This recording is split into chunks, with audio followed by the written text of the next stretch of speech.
Okay, what is going on, everybody? This is Derek from Northwest Guns. Thank you guys for joining me for an afternoon chat. I do appreciate it. So I can't see anything you guys type on. So I'm going to be over here on my iPad so I can answer questions with you guys and everything, and I'll be able to see everything you guys type. So I'll mute my sound over here on the iPad. That way it doesn't bother anybody and no echo.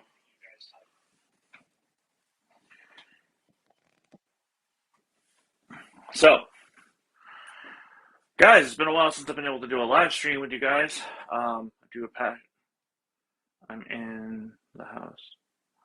Okay, hey, Ryan's on. Hey, guys. Welcome, Ryan, from over at Boone County Hydrographics. He might want to jump in. I don't know. I might ask him if he wants to. So kind of like I wanted to do an afternoon live stream with you guys and chat with you guys because I've had some people do some private messaging to me over the last couple of weeks. Wondering if I was okay and everything else, and wondering if I was going to start doing more live streams again, if I was going to do more videos, and yes, I am. Now, I took on a new job, so my body's been acclimating to the new job, and I've been working longer hours. It's a more physical, demanding job, so you guys all know. But yes, I'm still doing my channel. Slav is still going to be on as a guest and a host and a co-host and everything else. Now, you will be seeing a new face on the channel more. You're going to be seeing my friend Ryan Rafferty from Boone County Hydrographics. He's going to be doing a review or two here and there.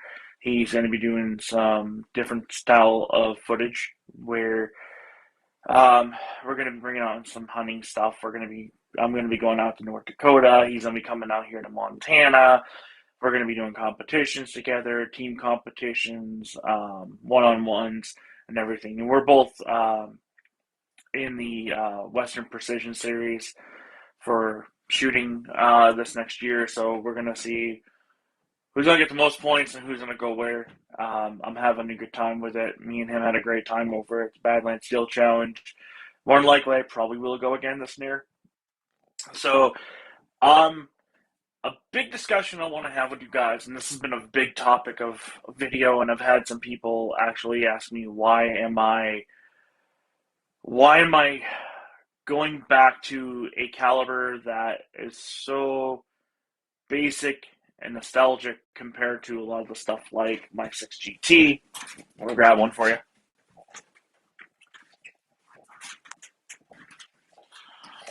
Like my 6GT. And this is what I shoot for PRS NRL is 6GT. It's a lot more better than a Dasher in my opinion. I don't have to modify the magazine. It's 150 thousandths longer. Now I do have an EC tuner brake now. It is on my 6GT. The first 6GT now. Here's a big thing for you guys. I'm also building a second 6GT for next year for shooting season. And haven't come up with a rifle name for it yet, but I think I have one in mind. It's from a sci-fi show that a lot of people I work with watched, and I'm now going to start watching it myself. So we're going to be doing a lot with the 6GT this year, especially the 108 ELDMs. I found that these chamber a lot easier in my rifle than the 105 Burgers. Now, granted, I love the 105 Burgers, and I love everything about them. But it's it's a great cartridge for shooting. I might use it for taking on an ALL putt next year. I don't know yet. I haven't decided. But my main topic for discussion is, and Ryan's seen this rifle. He's actually shot this rifle. I took it over to North Dakota when I first got it. And this is a Savage 110 Tactical 308. This is a basic rifle. The only stuff I've added to it is add-ons. I've added the shell holder back here. I've added the bipod, the Caldwell bipod adapter, and the Control Solutions 3-gun muzzle brake, which actually looks really nice on here. I'm running the Element Optics 6-24 by 50 Helix. I've got a bubble level on it. So any of my rifles, you guys will see. Even if it's a hunting target rifle, I'm going to add a bubble level to it. It came with the extended bolt handle, and I added a 5-round magazine and got rid of the 10-round magazine just for compatibility when you're carrying it on your shoulder. It doesn't dig into your shoulder blade. I added the sling also. This rifle's going to stay pretty much the way you see it. I'm not going to add anything more to it. I'm not going to add anything less. I really like this rifle. I have a full review coming on it. I'm actually looking to purchase this rifle from Savage. So this is going to be my everyday rifle because a lot of people ask me, why am I going back to 308? Why am I looking at 308? Well, 308, for one, during this whole pandemic or plandemic, whatever you want to call it, 308 has been the one case I have seen in my area that did not leave the shelf. I was able to find reloading stuff for it, and I still can find reloading stuff for it, which is really nice. So with the 308, I have a wide selection of grain projectiles from 110 all the way up to 240 grain. This rifle particularly likes the one anywhere between 160, 178. I'm using 165 soft points. This is what I was hunting with this year. This is what I took out to North Dakota when we went prairie dogging, my Ryan and myself. Now, this rifle is phenomenal. It's a shooter, and a lot of people were surprised. Oh, it's a Savage, and it shoots that good. Well, it's a Savage. As well, you guys know, I'm a big Savage guy. I love Savage rifles. I think they're not the prettiest things in the world, but they're functional and they're feasible, and they get a great value to them. So you guys see that I'm not all about high-end stuff. Yes, I enjoy building my own stuff. I enjoy doing that type of thing because that's my trade. That's what I've gone to school for and I've done. Now, do I do it professionally? Do I do it for other people? Not really. I do it for myself. Maybe someday I'll have my own shop open up on my own property and we'll see what happens. But that's for another discussion later down the road. Now, why am I not going to change this rifle? There's a few different reasons. One, the AccuStock I've got set up so it's nice and comfortable. My eye relief is just perfect with this scope. Oh, and I forgot to tell you guys, this is a second focal plane. So this isn't the first focal plane. This is the second focal plane. This is, surprisingly enough, a really damn good scope for being a second focal plane. I have a full review coming on the scope. I actually got a whole challenge video on this build. So it's really feasible. For everything you see here, it's less than $1,500. And I'm really looking forward to it with you guys, showing you guys that video. My last one I did was great, and I really enjoyed it. So I went back, and I'm like, I'm going to do another one. It's been 2 years. So this might be a 2-3 year thing that we do a $1,500 challenge video. And, we're going to veer into something different this winter. Now, I'm going to be teaming up with Rogue Banshee, and I'm actually going to put together something that I've been wanting and something that I can't find on the shelf. So I've been wanting a new everyday carry pistol, and I am a big Glock guy. My Glock I shoot is a 1994 true Austrian import, and it's one of my favorite pistols, and 9mm, and I was never a 9mm guy until I got this pistol. I always carried 40s, 45s, even the occasional 357 SIG whenever I owned one. Hey, thanks, Joe. I appreciate that. For 1,500, yeah, you're right. It's a damn good rifle setup, and me and Ryan, he even was there when I attempted to take a prairie dog out of 660, 670 with this. But granted, I had a different scope on it at the time, and I didn't really have my dope down. Now that I have my dope down, I put myself at a range of 500 yards during hunting season for doing this rifle, and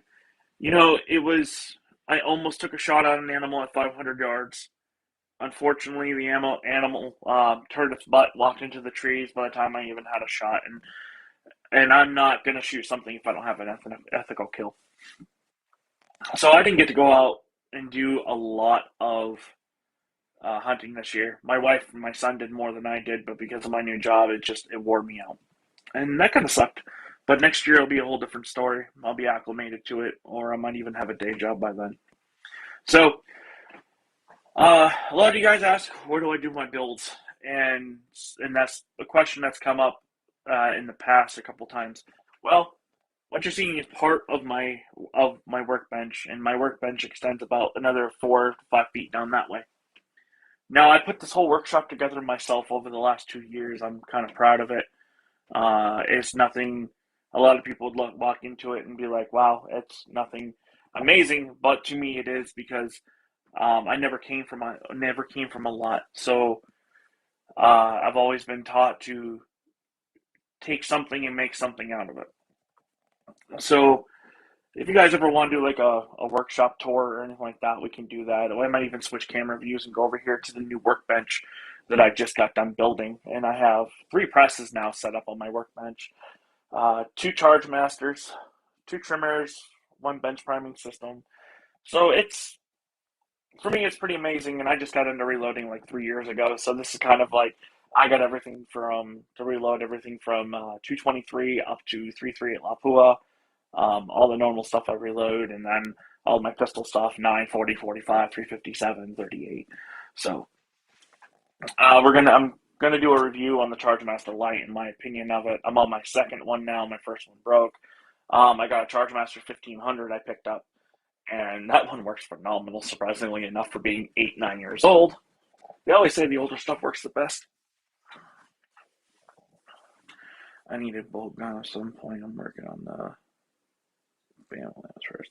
No, Joe, I agree. I believe everybody should have at least one good bolt gun, and you know, finding the right finding the right rifle is more of a personal thing.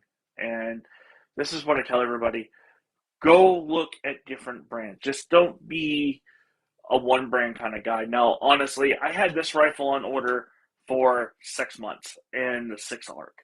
And I decided, I waited so long, I decided to cancel and told them, I'm like, give me a 308. I want a 308. Send one out for me. And within 2 weeks, I had a 308 waiting at the shop for me. But they kind of asked me if I was getting bored. And I got a direct call from Savage on that. So, no, I'm not getting bored. I enjoy shooting 308. I trained with 308 for many years. And I missed having a 308. My last one I had was a 700 tactical that got stolen, and I no longer have it because it got stolen. But it took me years to put it all aside and be like, okay, I want another 308. And being as much as I shoot, 308 is affordable to reload and shoot. I got 168s boat tail hollow points for this. I'm picking up some 168 ELD match in town probably later this week. I've got some ram shot tack for powder. I'm gonna grab some of this so you guys can see it. So I'm gonna be doing some load development with ram shot tack, and this is supposed to be a really good powder. And it's made for 223 and 308, which is nice. And a lot of people don't know is a lot of the same powders for 223 and 308 are capable and compatible with each other. So I'm going to be using that. And out of a pound of powder with a 308, you should get about 160 rounds a pound. It's really feasible, and I think ram shot tack up in my area right now is about $33 a pound. So it's more affordable than buying Hodgson or anything like that.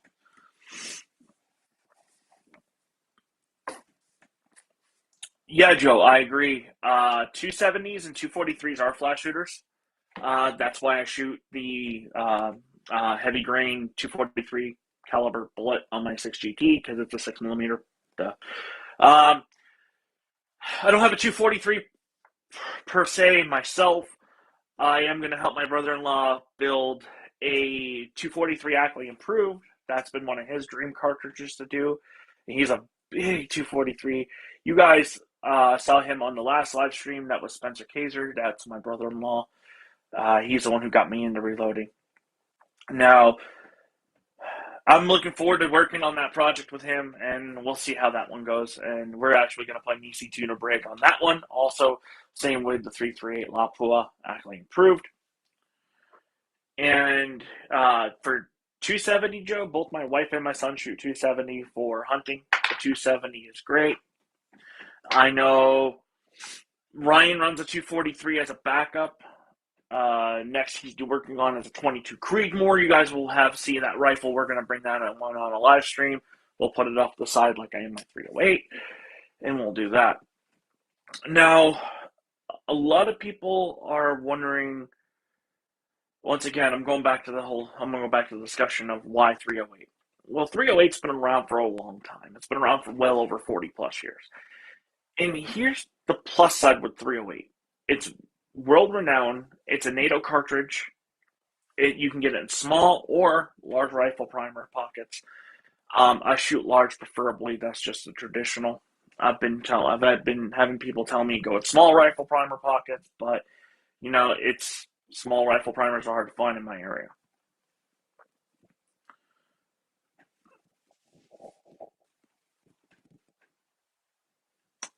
Okay, I like that comment, Joe. Hunting secondary, but I'm really interested in two-legged pest control past 300 yards. 308 will get that done too.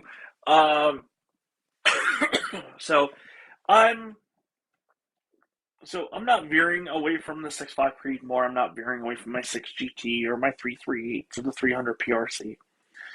I just wanted something that was cheap and affordable to reload and just go to the range and put some lead down range. Put holes in paper and call it a day. Because 300 PRC is a little pricey and that's a little hard to find good powders for, especially H1000. That's fairy dust nowadays. I'm saving that one mainly for competitions, for my 2000 under competitions. And then my 338 Lapua Ackley improved I built for my wife, and the 33XC are going to be our 2-mile rifles. You guys will see more of the 33XC here soon, and later down we're working on getting the chassis from McCree Precision. Long time, probably one of the top 40 rated best 2-mile shooters in the country. Really good guy. I encourage you guys to go check out his website. He's got some really nice chassis and a different style too. So I don't know if any of you guys hit up the Black Friday sales over the weekend, or over the week, I should say. But I got myself the new MDT XRS coming in for a Remington short action. So I'm going to be building my next 6GT on that chassis. Barrels, we don't know yet what we're going to do, but it's going to be a Kelbley Atlas Tactical action because I have the new Prometheus coming in March. So I'll have this next rifle built up and ready by February. With SHOT Show coming up in a month and a half next year, it's going to be interesting on seeing what's going to come out. I'm looking forward to it. Myself, Slab Guns, Alex from Affordable Optic and Rifle Review, Ryan from Boone County Hydrographics, and Nick, aka Card Shark, we're all going to be going to SHOT Show together, and we're going to be seeing what's going to be going on in the next year in the industry. Now, if you guys were subscribed to the channel before, you guys all know that Slav and I did a virtual SHOT Show. I co-hosted with him on his channel earlier this year, and it was a major success. It went out a lot better than we all planned. Now, I encourage you guys to go watch those videos. We had Ruger on, we had Track Optics, we had a few other different companies, and I definitely encourage you guys to go look at their products and everything. So,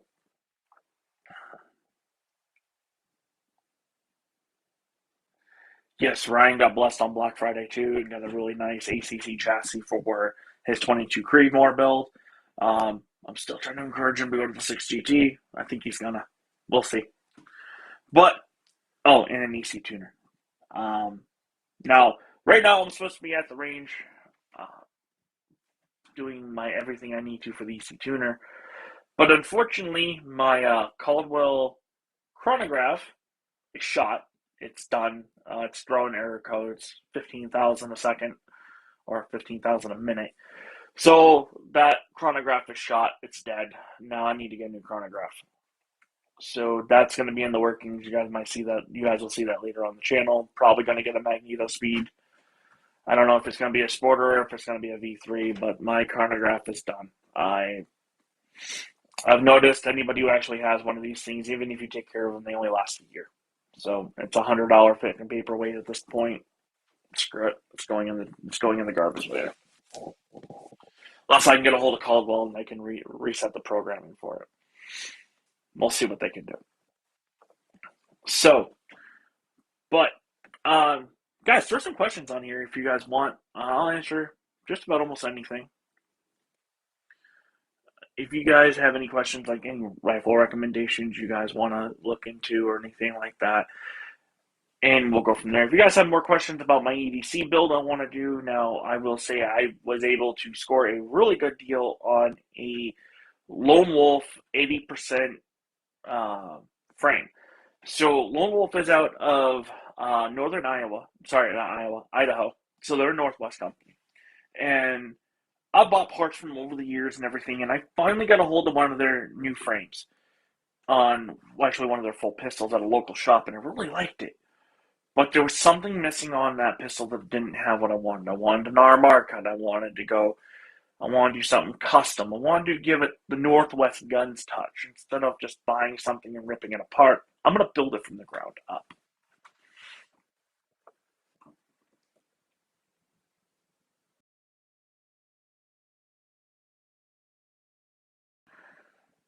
Oh, budget bolt guns are main question, but I had on the Mossberg Patriot MVP. Okay, so the Mossberg Patriot MVP. Let me answer this question for Joe. I had one in when I worked over an FFL dealer last year, and I really liked it. The MVP series shoots off of a AR-10 style magazine instead of an ACIS style. You're going to see more competitioners using this style magazine more than an AR-10. But that's kind of the benefit of having the AR-10 is magazines are more easily accessible, and it's kind of a nice platform to look into. Now, upon your budget, because I think the MVP starts off at about $5 and goes up to about $1,200. Correct me if I'm wrong. Now, they do have a couple different models, and I was looking at one. I was looking at their hyper chassis model, which is like an RPR. And yes, I do like the RPRs. Ryan shoots an RPR, and there's nothing wrong with them. I believe Slav has a couple RPRs because he's Mr. Ruger. So, the MVP's good rifle. I've heard nothing but good things about the barrels from Mossberg. Go check out Slav's channel. I know he did a Patriot, and that's in the budget rifle class of 350. The MVPs I know are a little more, but every Mossberg I've had my hands on, the action's nice. Everybody says they shoot, and for the $350 budget range, I mean, you're doing really well. These are the Savage 110 Tacticals are ranging anywhere between $650 and $800, depending on where you shop. If you want to go into more of a budget rifle and with Savage, then look into the Access. The Access is a good line to start with, and I think the Accesses are starting. I know Black Friday sales, I had them down for like $250, but normally they're about a $350 to $400 rifle. Sometimes you can get them with a scope package and get a cheap Bushnell, which I think I've shot out 2 or 3 times on one. They just don't hold up to recoil even on 30-06. Yeah, I just don't understand that myself. And I know Ryan had a 223 Precision MVP, and he said it was a shooter. He loved that gun. And then, what else? I'm trying to think. Who else makes a good budget rifle? Well, Ruger. The Ruger American Series is a good budget rifle. And if you're looking into the 243 and the short actions, you can get them in the ACIS pattern magazines, I believe, especially on the 6.5 Creedmoor. I don't know about 308. I know Ruger has their own proprietary rotary magazines. And that was the whole reason why I didn't go with the proprietary Savage magazine on this. I wanted the ICS pattern so I could run the PMags or the Metal Mags. So,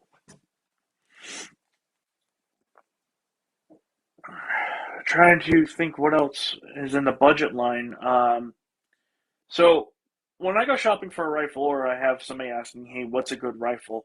I always ask them the biggest thing is what's your budget? What do you want to spend? They tell me under 500. Okay. Now, is that under 500 for everything, or is that under 500 just for the rifle?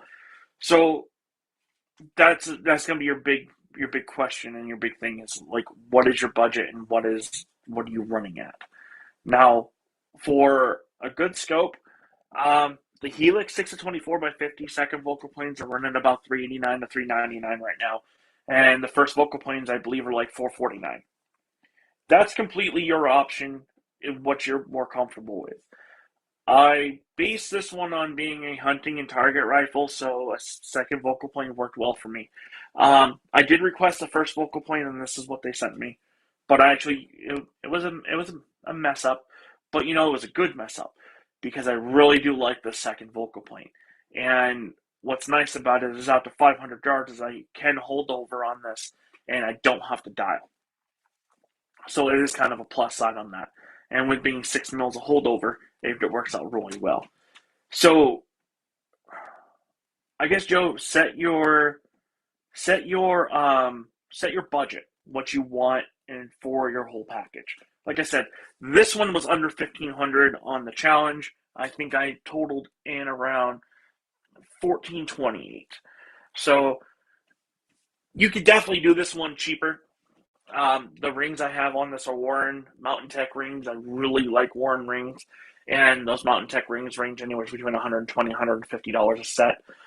Yes, I know that's a little pricey and a little expensive, but you want a good set of rings, especially if this gun's going to be your truck gun, or you're going to get banged around, or you're going to bring it through the woods, or it's going to get knocked up against something, or whatever. Have a good set of rings on your rifle. That's all I can really say. 500 your budget on your rifle? Okay. Uh, oh God, you can get a Savage Switchback. You can get uh, Ruger American. You get the Mossberg Patriot. Oh God, I've also seen some Steyrs out there for $500. So you get a really good rifle for $500. Um, keep an eye on the sales coming up, especially in the next month with Christmas right around the corner.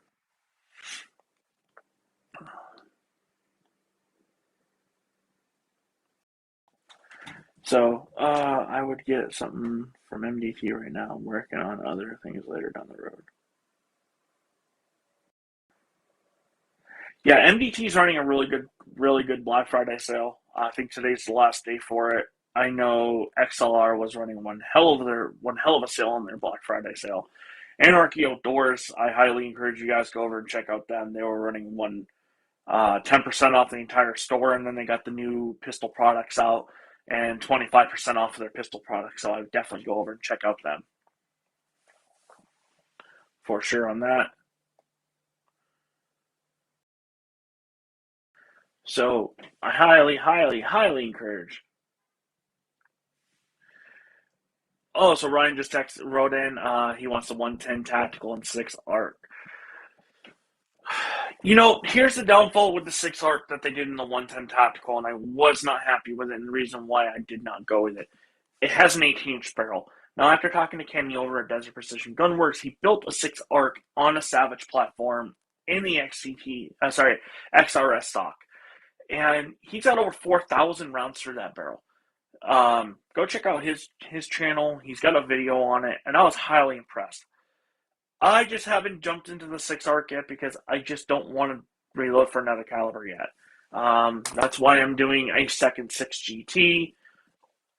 Probably will get a second 6.5 Creedmoor down the road because my son's going to be shooting 6.5 Creedmoor this year coming out. And then if my wife gets into it, just 6.5 is a good caliber for anybody to jump into it.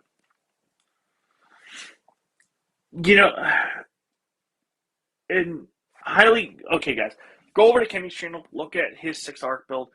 Me and him have had discussions over the phone on this, and I was telling him I was waiting for it, and he was telling me out of an 18-inch gun out of a bolt gun, you're really not going to get the true velocity of what that cartridge is. If you're going to buy it, play around with it, and then decide later down the road you're going to put a longer barrel on it, then go for it. It's a great platform to work with and to do anything from, and it's not a heavy rifle. I think the 6 ARC is maybe just a little less than a half pound, less than my 308 here. And I have this one weighed in at 11.5 pounds. I'm actually going to use this 308 at the NRL Hunter match in Montana this year. I'm going to compete. I'm going to shoot the 308. I've had a lot of people tell me on the forums I'm going to be completely at a disadvantage because I should be shooting 6.5 Creedmoor instead. But, I'm going back to being a traditionalist here. It's a hunting style competition, not a precision rifle competition in my eyes. So we're going to have to go see how this match goes. I know Ryan's going to come out with it with me and shoot. We'll have to see what he's going to shoot because I don't know what he is yet. It needs a longer barrel though. Agreed. The 6 ARC needs a longer barrel. Out of a gas gun, a 18-inch barrel, in 20-inch is about perfect. But out of a bolt gun, you're just not going to get the velocity that you want out of that cartridge unless you load it hot. And I still don't know what the brass life is on the 6 ARC, if it's going to be anything like the 224 Valkyrie, where you get like 4 reloads out of the thing and you bust your primer pockets out. I know out of the 308, I'm getting about 6 to 8 reloads out of this brass, and this isn't even expensive brass. This is RP brass. So I know I'm going to definitely be picking up some Lapua brass here for my 308. Because like I said, this is a gun I want to just load up and go shoot. I don't have to shoot precision. I don't have to shoot past 1,000 yards if I don't want to. No, I haven't shot this rifle at 1,000 yards yet, but will I? Oh yeah, I'm going to give it a try. Because going through training, we were told our effective range was 800 yards. So I know the Marine Corps preached 1,000. Well, I'm going to go shoot for the 1,000 this year, probably in the spring or summertime. So you guys will definitely be seeing this rifle more and more on the channel. This is, if I had to have an everyday carry rifle or an everyday carry, this is going to be it. So this is awesome, guys. You guys are all joining in on this afternoon. I love it. Now, you guys, I think I'm going to turn the camera angle over to the reloading bench so I can show you guys what the reloading 2.0 bench looks like. So you guys are going to join me on that. We're going to change chairs. We're going to change everything on it. So that way I can still see your guys' comments and everything. And you guys can still see me.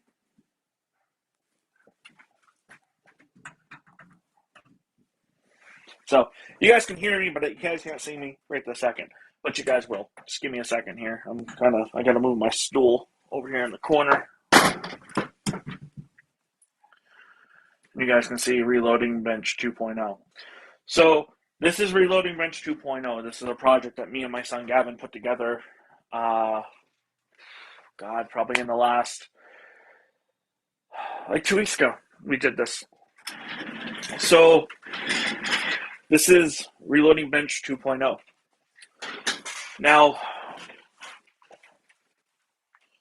and I need a new chair for it too. So you guys will be seeing, I'm on reloading number, so I'm reading Buzz the Clown's comment. I'm on reload number myself for that gun. Reload number 4. Okay, so you're on reload number 4. 108 grain LDMs, muzzle velocity 2650 is what a 20-inch CMMG barrel. Okay, definitely. Hey, Buzz, we'll definitely have to sit down and talk because I want to get some real-life information from you guys on the 6 ARC and talk to you guys more about it. Because I know Laslav is a big 6 ARC guy. He jumped on it when it first came be, and I'm not. I was going to, but I had too much into my big bore caliber stuff that I couldn't really get into it. So, this is Reloading Bench 2.0. This is put together by a frame kit. Back here, actually, I have the instructions somewhere around here. But you buy the legs, you put the kit together. It's all polycarbonate moldings, and for $51, and the wood was all given to me by friends and stuff like that who helped me out with it this last year, collecting wood. This actually became out to be a really, really sturdy, really, really good, solid workbench. So I'm really happy with it. It's not the depth I wanted per se, because I didn't have enough wood to go in the depth, but I'm actually kind of glad we did it as shallow as we did, because it gave us more room to work over here on the workbench and for people to move around. So we went with, if I remember right, 7-foot, 10-inch bench. So just shy of 8 feet. Over here, I got all my other storage and stuff, and over here, that's why we couldn't go with a 10-foot bench. And that's fine. They say this light kit maxes out at 8 foot for stabilization purposes, so I kind of got it at the max. Now, as I said before when we started this live stream, guys, that I got 3 presses now. 3 presses, 2 charge masters. Oh, no, but I can't wait for you to get your new reloading bench done too, Brian. So this is 3 presses, like I said. The other one's over in the corner. You guys can't see it now because I moved the camera. So I got a Mech Marksman. I got my RCBS Supreme Rock Chucker 4, and then I got my Hornady lock and loaded. That press, everything down there on that side is pistol only. I have that whole setup for nothing but pistol. The Hornady is not a bad press, but for some reason the linkage just doesn't keep tight like it does with the RCBS and the Mech Marksman. So I kind of just was like, we're going to make that a dedicated pistol press. I got 1 stand-up powder system over here. It's the RCBS, and then I got the Chargemaster Lite. So I'm on my second one on this. RCBS just sent this one out to me. I'm replacing my original one. Customer service was phenomenal. Can't say anything wrong with that. And then I got a Chargemaster 1500 back here. This thing works great. It's what I use to load all my 108 ELD match for my 6GT. And my preferred powder is my 6.5 stay ball. I've had really good luck with this out of my 6.5 Creedmoor. I'm going to now use it for my 6GT. Hopefully I'll get my velocity somewhere around the 2960, 2980 range is where I want to be. And now this is an unknown load. You guys will be seeing a video on this one, or I might just do a quick live stream on it later. This is 6GT using CCI 450 primers, which are small rifle magnums on 39 grains of stable, and we're going to be rocking this with the 108 ELD match, and we're going to be putting this through the EC tuner. So I'm looking forward to that. So this is my little piece of heaven I have out here. This is my little shop. This is where I come and go, where I build my stuff. I create my ammo and have a good time. I highly recommend, if you guys all reload, if you guys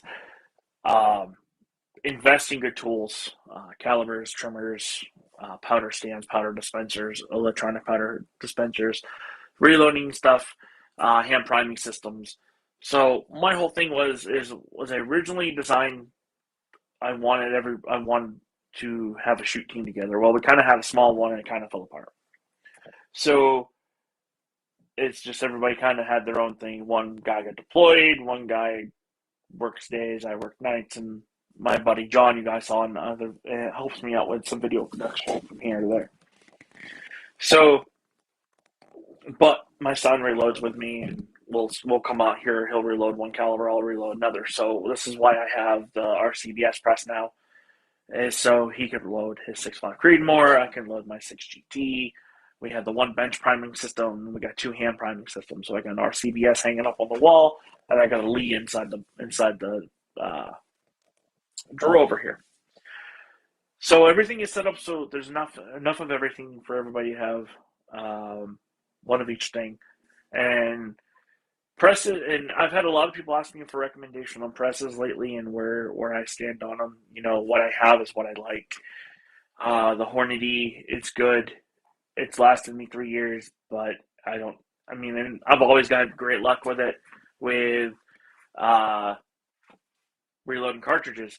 I just like the Mech Marksman a lot more, especially when you're dealing with like Lapuas and 300 PRCs, long length cartridges.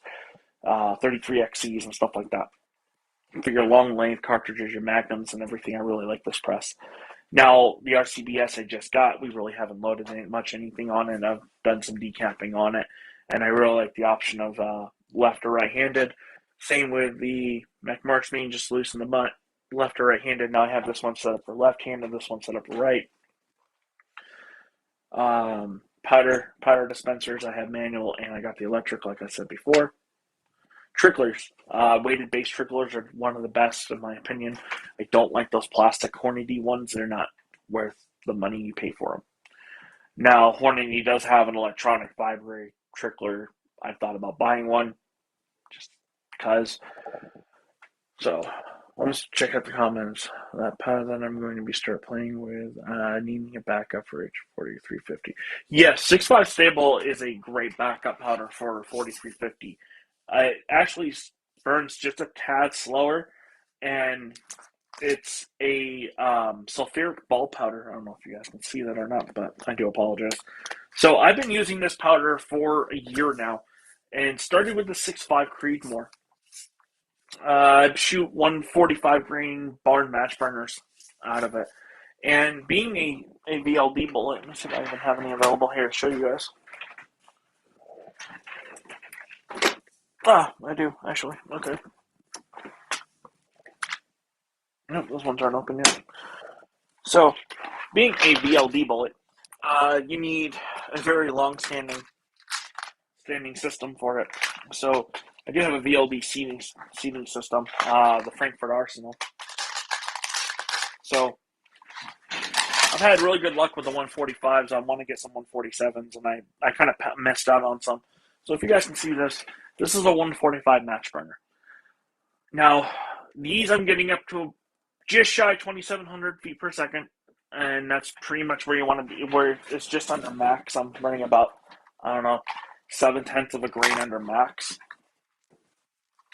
And Barnes is made out of Utah, so it's kind of a local company to me. Utah's only about a 6-hour drive. Well, depends on where you're going in Utah, I should say. Hornady, and I use Hornady, Barnes, and Burgers. They're all depending on what you're trying to use them for. So, but yes, 6.5 Stable is a great alternative to 4350. Let me show you guys another good alternative to 4350. You guys are in that element. Check here. Hold on. Move a couple things around. Do apologize. Wasn't planning on this today.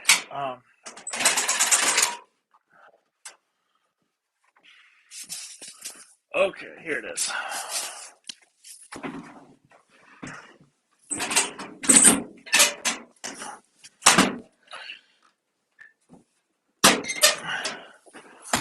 Okay, so here's another alternative to a good powder for you guys to look into.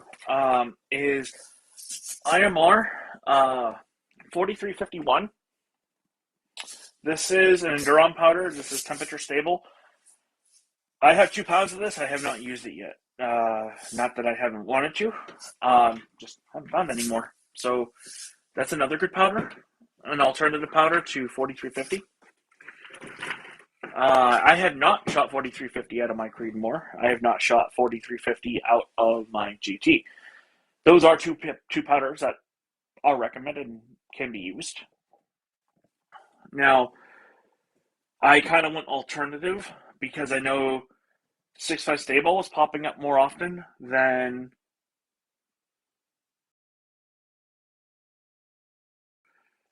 Oh, sorry. 4451. You're absolutely right, Joe. My bad. So, yes, IMR 4451 Enduron.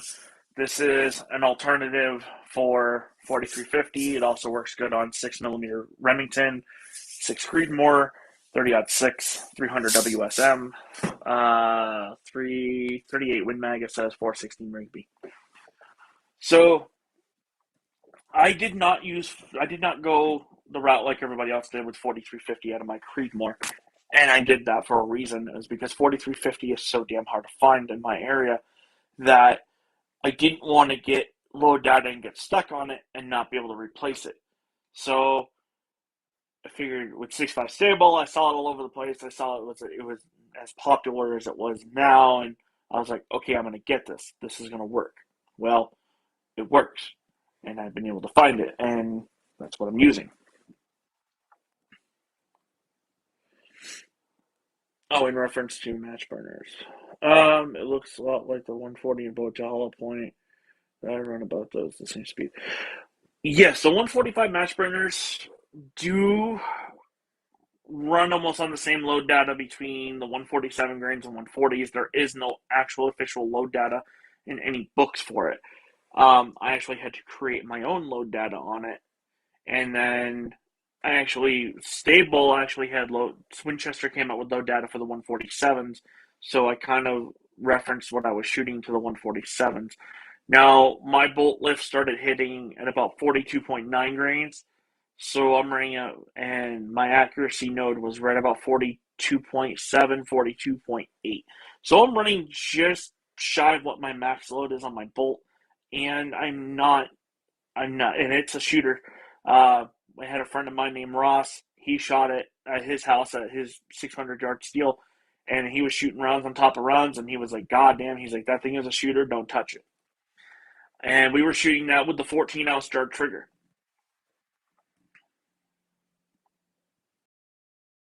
You know, you can throw Reloader 16 into the bunch. I've never shot Reloader 16. I'm not a fan of Reloader powders. The two I have tried in the past, Reloader 17 and 33. 33 was okay. 17 I just found to be junk. I didn't like it.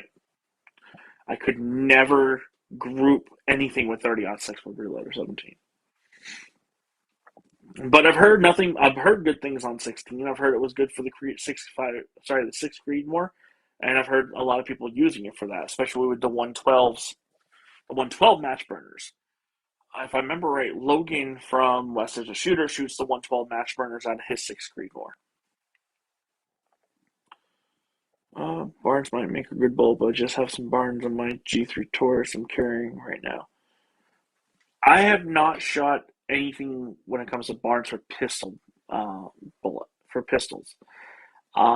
Just strictly rifle for me. The only reason why I got the match burners was because it was all I could find last winter, and I was finding them for $26 a box. So whenever I found them, I bought them.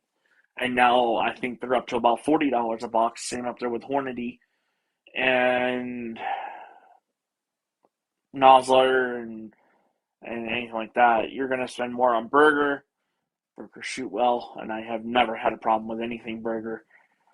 I've been debating on trying to find some 160 VLD Elite Hunters for my 308 over there, but I haven't gone that far yet with it. I think I'm going to stick with the 168 ELD match. That's what I'm going to shoot at the NRL competition. I'm sorry. Damn you, Ryan. You bought all the 4350. No, none of us else can have any. Yeah, I agree with Buzz. Damn you, Ryan. Um, Solid copper nines were $20 a box for 20. They explained really well in gel. Yes, solid copper monolithics do expand really well in gel. And I have seen not necessarily Barnes, but some other brands in 9mm. I just haven't gone that route yet for my defensive ammo. I think for my defensive ammo right now, I'm carrying 124 XTPs, and I'm more than happy with those myself. So, yeah, guys, this is a great chat. I'm really enjoying being out here with you guys in the shop and talking to you guys, and this is a lot of fun. So, like I was saying before, I am going to SHOT Show, and I am going with other content creators and Ryan from Boone County Hydrographics. If you guys want anything done Cerakoting or anything like that, go see Ryan or get a hold of Ryan over at Boone County Hydrographics. Go on his Instagram page, check him out. He's got some of his pictures over there up on his work. He's got a lot of other stuff. He's got some stuff posted up on his Facebook page. Me and him are collaborating on a couple projects right now, as it is. So I'm looking forward to it. You guys are seeing a lot of this stuff. And it's a lot of fun, guys.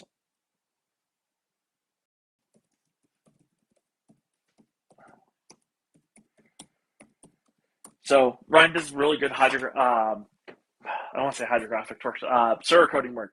So if you guys need anything done with Cerakoting, go see him. Like I said, you can find him on Facebook or Instagram, or you guys can also find him in the Northwest group chat. So or over at Slabs chat too.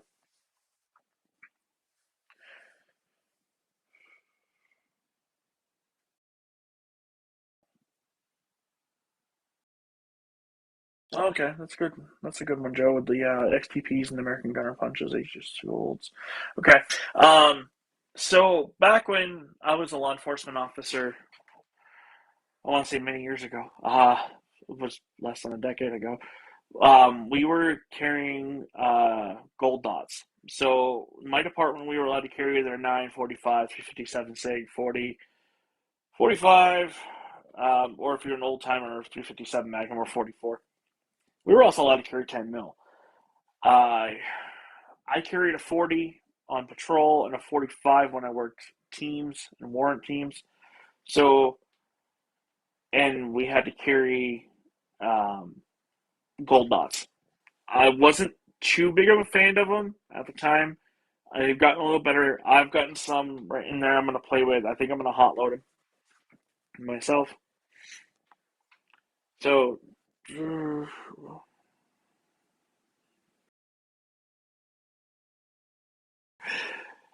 yeah, Buzz, go hit up Ryan. He's got 4350.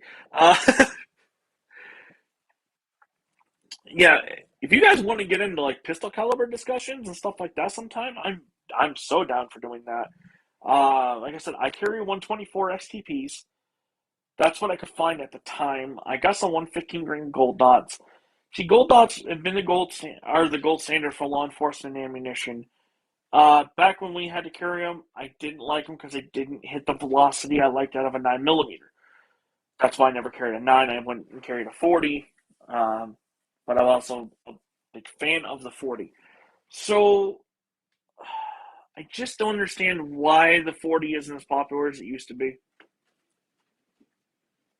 I carried a 45 Lasman Series 3 stainless helmet forever when I retired. That's my first gun.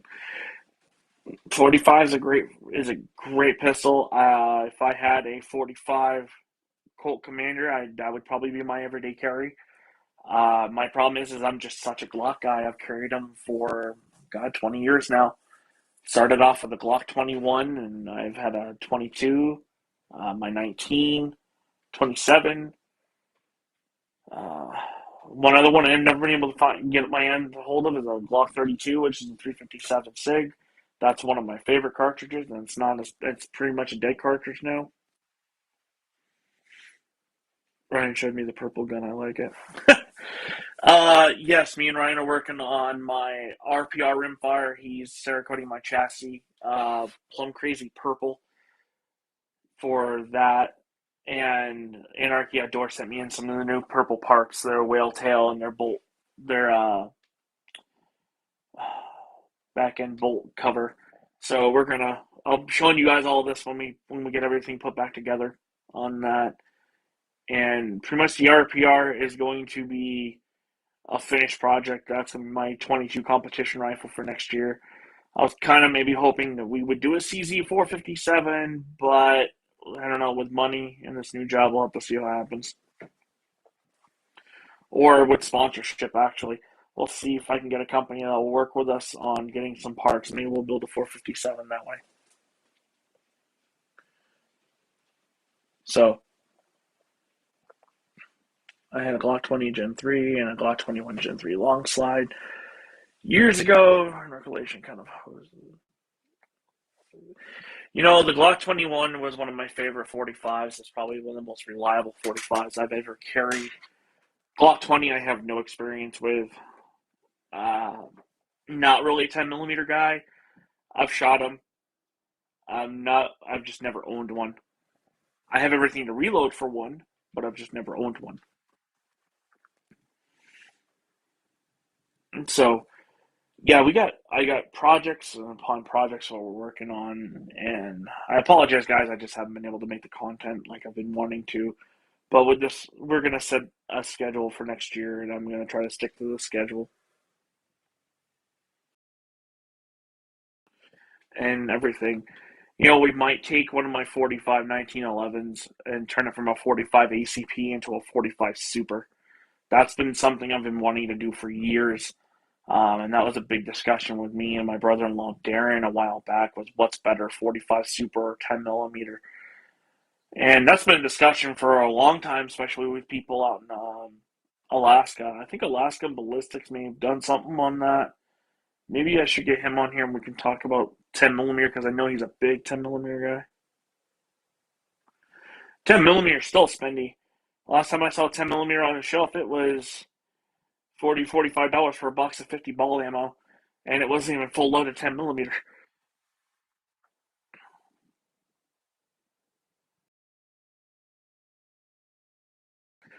So I mean, your most popular pistol caliber of all, and if everybody knows and been following this pandemic bullshit, is 9 millimeter, and it's so popular.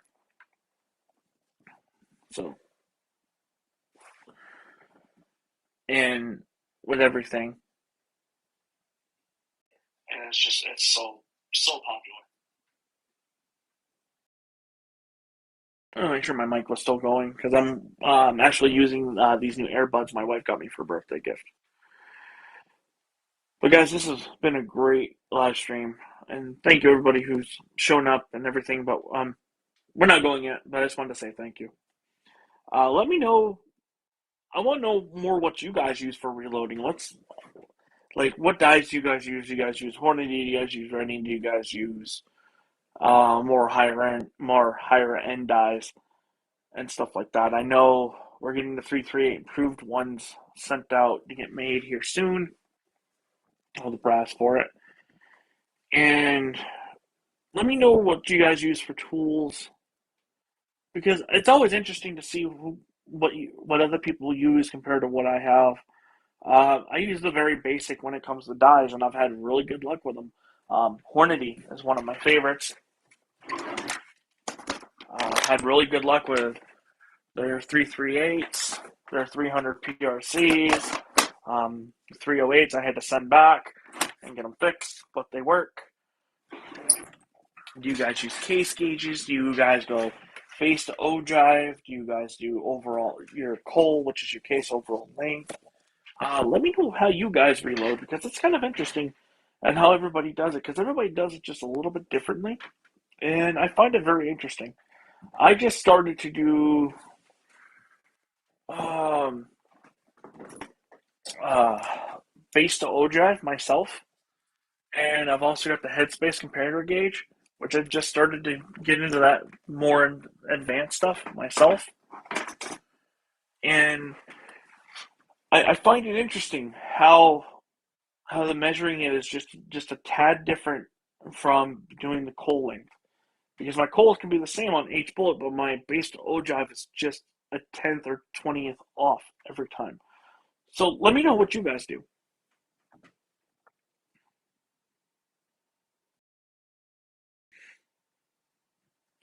Yeah, Buzz, let me go back to the 10 millimeter discussion here. With Buzz, he just mentioned that his local uh, shop has 10 millimeter for 30 bucks a box. Well, that's a damn good price, because around here like I said, I haven't seen it for less than 40. And yeah, like I said, I was a big 40 guy. Still am. I just haven't really shot 40 in a while, because it's hard to find any reloading components for over here in my neck of the woods.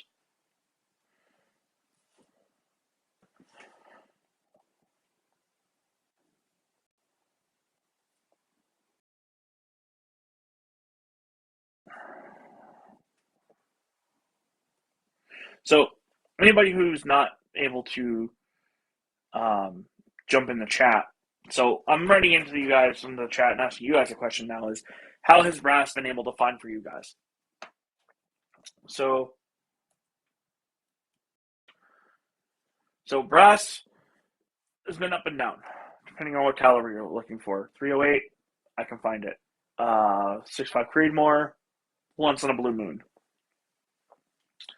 I know for my 6.5 Creedmoor, my next batch of brass, when I can find it, is going to be Lapua or Peterson, because they make good brass. Somebody once told me Peterson didn't make it, he wasn't shooting it, and I believe that was my buddy Ross. But he's also JV fanboy and shoots a 6BR, so yeah. But damn, what a nice rifle. So let's see what Ryan said. Horny does have one set. Customs, I met you. Piece it down. See that. I will keep my own 380 auto brass for you. I have seen that come and go the last couple of weeks. I've been out shopping for components. I will see what I can do.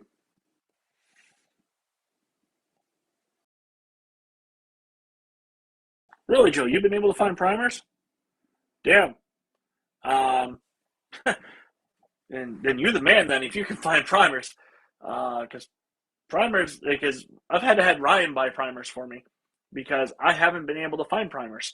So, primers, good topic of discussion. Uh, what brand do you like, or does it really not matter right now? Because right now, primers are just a pain in the ass to find. I prefer myself. Uh,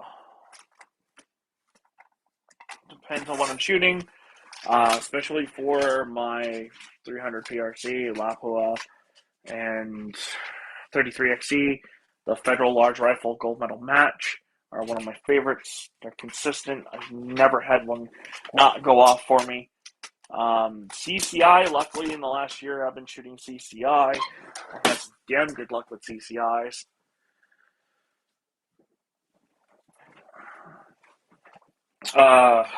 Pistol primers, luckily with pistol primers, I've been able to find Federal, and I actually found some Federal match pistol primers. So I'm gonna save those for defensive rounds only because I want that reliability. Oh, hey, let's go into pistol powders. Let's see what you guys shoot for pistol powders. I got two pistol powders I shoot a lot. One is CFE pistol. This has been really good for 9, 40, 45. Not too well for 357 Magnum. I have not had that many good luck. Accurate number 7 has been my pistol powder for 357, my go-to for Magnums. And Vitavari 3N37 is my defensive pistol powder. And I prefer defensive pistol powder because I can load those things up to about 1250 on a 124. 1300 on a 115.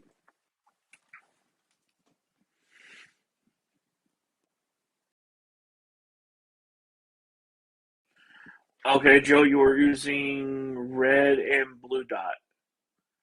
Okay, blue dot is really nice.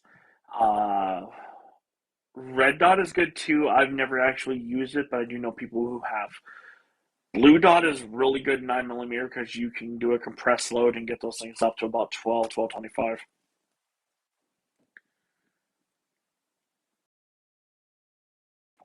Uh,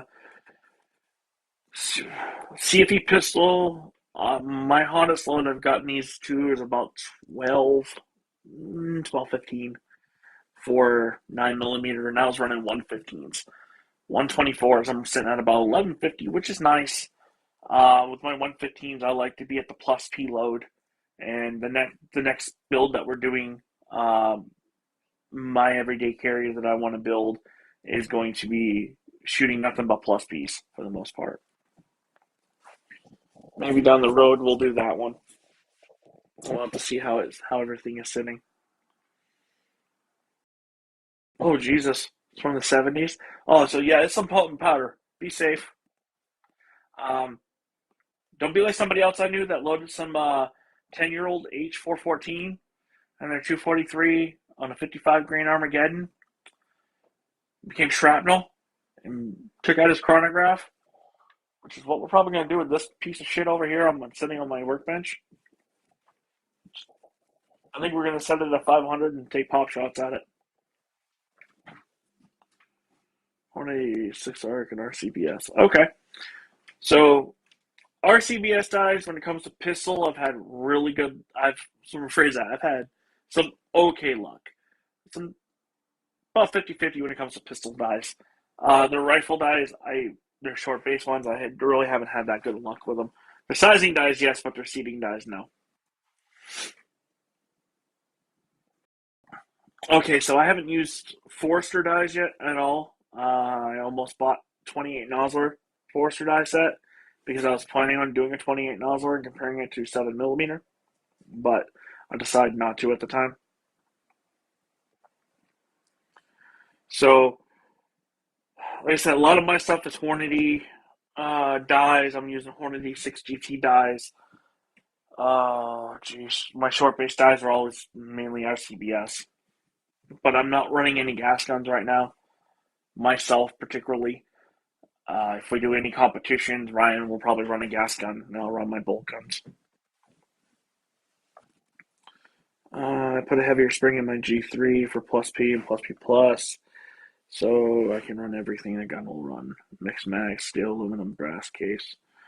I don't know if I would trust. Well, plus P plus was designed for submachine gun, not pistol. I know somebody who used to carry plus P plus 9mm ammunition, but it was in a steel frame Beretta. I mean, that's completely understandable. I have a G3. Tread lightly. I've never shot the G3. I've never shot the G2. But I mean, I know people own them and say they love them and they're great guns and everything else. I'm just not particularly one of my favorites. But I know they can handle plus Ps. I just don't know about plus P plus.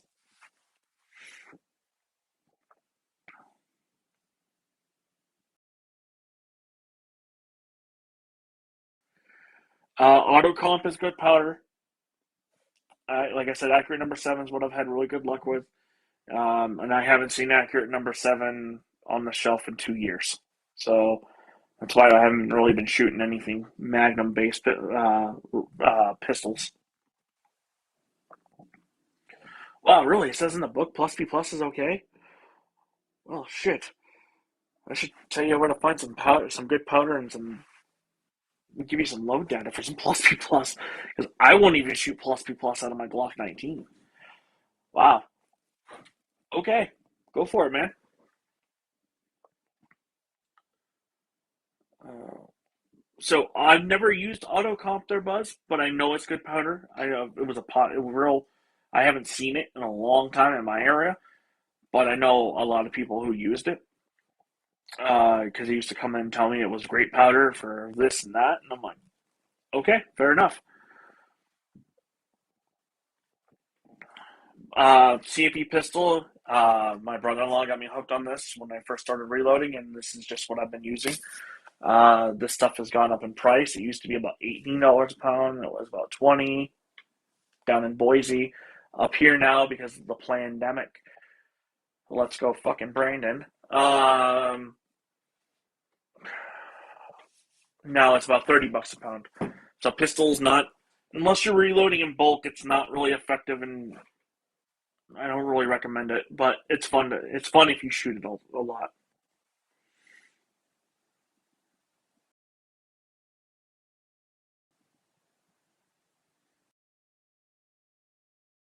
Oh, okay. Okay, so you're shooting Underwoods. Okay.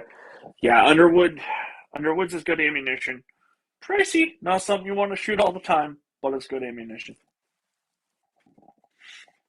Man, this is actually working out a lot better over this live stream than I expected.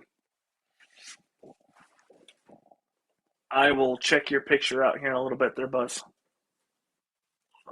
So, guys, this is awesome.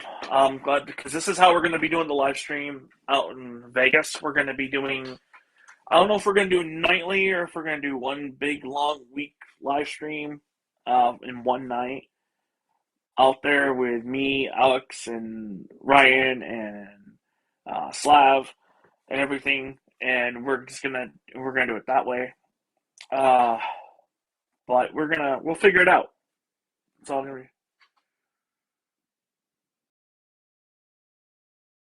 Oh, I forgot. That's right. You're shooting a Bergara there, Buzz.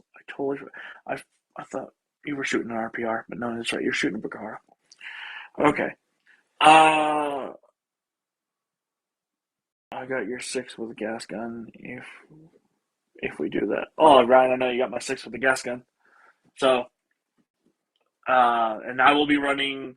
If I run any competitions, if we got to hike in anything, I'm going to be running it with my XRS chassis and not my ICD chassis because that rifle weighs in at 17.4 pounds and not something you want to carry all day long.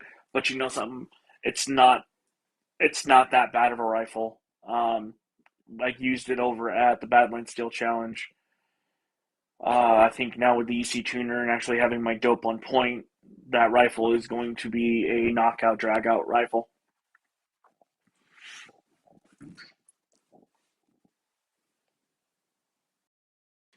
So, but you guys will, whenever me and Ryan get together, you guys will be seeing live streams and everything with me and him. It's fun. Like I said, we went out and did some prairie dog hunting and up at his cabin and everything in North Dakota. That was a blast. I plan on doing that again next year.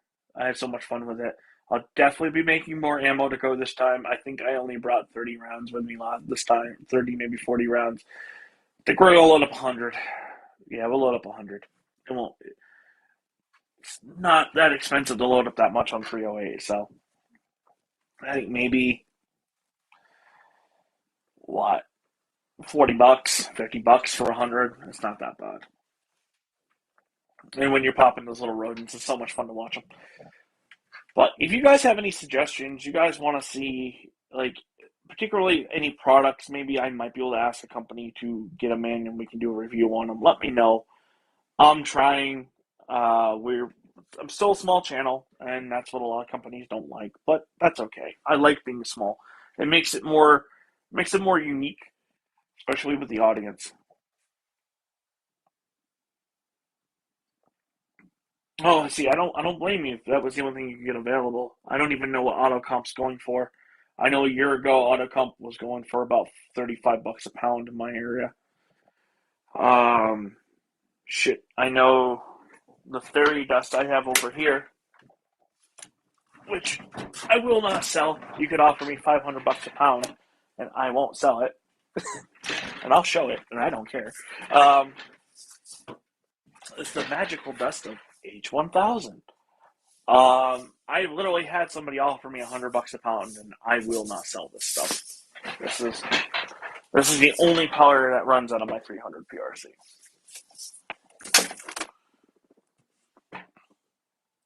So, but yeah, you can find 9mm in decent price ball ammo or wad cutters, or what do you recommend for personal carry on what grade and how much I want is 9mm is personal preference. I carry 124 grain XTPs. That's what I load with. Uh, I don't buy off the counter shit anymore. It's just not worth it half the time. I know I have some in here. Hold on. I'm gonna be playing around with these. These are 115 grain gold dot. Luckily I found a box of them about 4 or 5 months ago, and I didn't have any of my pistol stuff set up. But now I do. I'm gonna be playing around with these against the XTPs. They're not. I think with the right load and the good higher velocity, the gold dots will be a good carry one. But I think I'm gonna wait until I get my new one built or a new project down the road. As soon as we're back, the EC tuner will be ordered. Okay. So Ryan's gonna order an EC tuner also. I'm gonna order myself a second one for my GT because I'm gonna run both my rifles on the same load and where I'm going to have a different style barrel. I'm trying to go for a proof research barrel on this next one, and we'll go from there.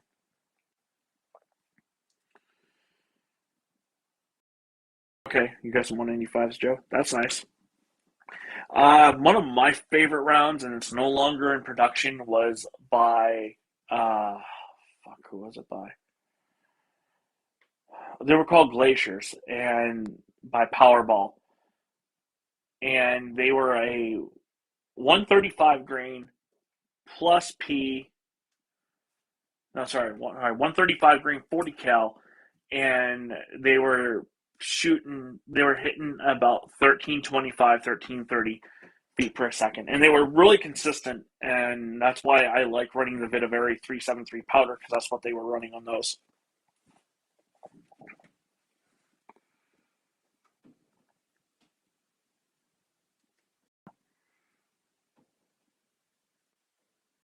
In my 45, okay. I run 185s in a full monolithic in my Glock 36. That has been the one.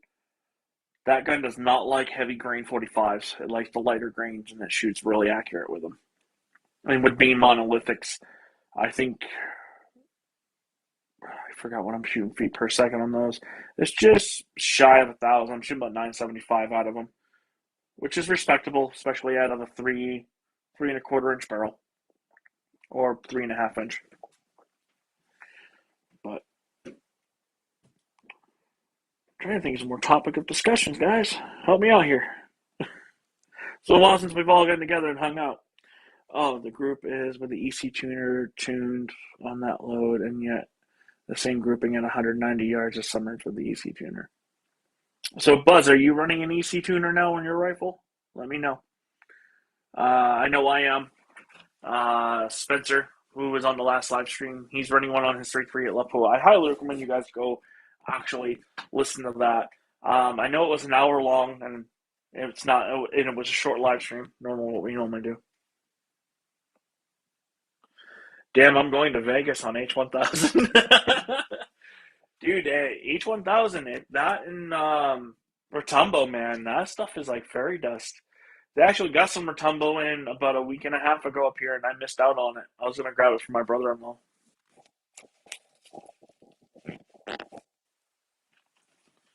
So, but I don't know. We'll have to see what happens. Laugh out loud. Damn right, sell that H1000. I'm just kidding. Just kidding. You need that for the edge. So, I'm more of a handgun guy. I love rifles, but mainly defense tool. All my gun stuff I've never had. Well, I mean, that's not, and that's the one thing. Let me bring this up. That's the one. I'm gonna check something real quick on my phone because something just went off. I can hear it in my ear. With you guys.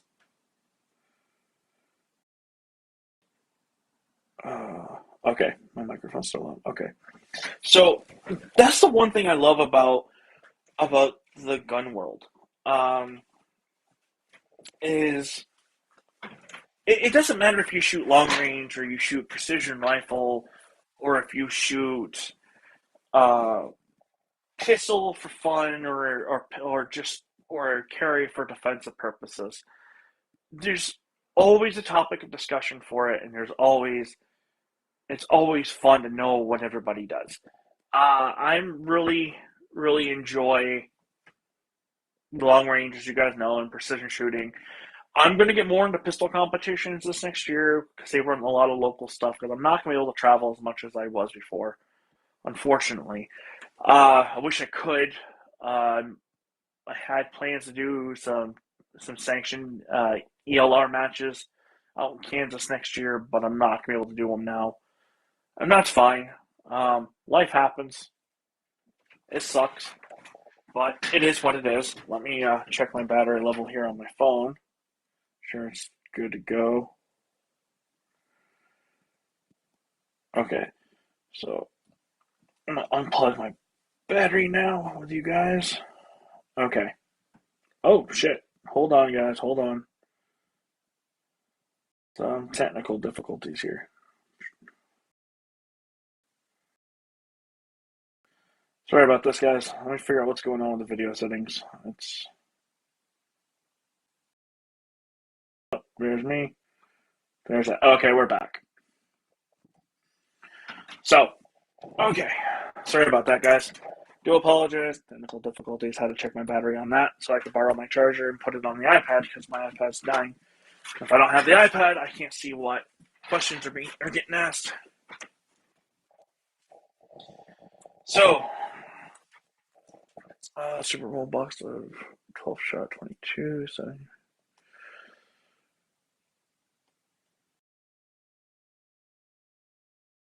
So that's the one thing I love about the gun world is there's so much to do with it and so much fun you can have with it that it's enjoyable. And I love having topics of discussion with people or debates or anything like that. Especially with local people here who I don't want to say they're know-it-alls, but like let me bring this up from a couple weeks ago. I had a guy tell me the 300 PRC is not going to be around in 6 months. Well, I beg to differ with him. It's been around for the last almost 2.5 years, and it's picked up so much trend around the world. I really don't see that cartridge going anywhere. But he was also telling me that 6.5 Grendel was the best thing since sliced bread.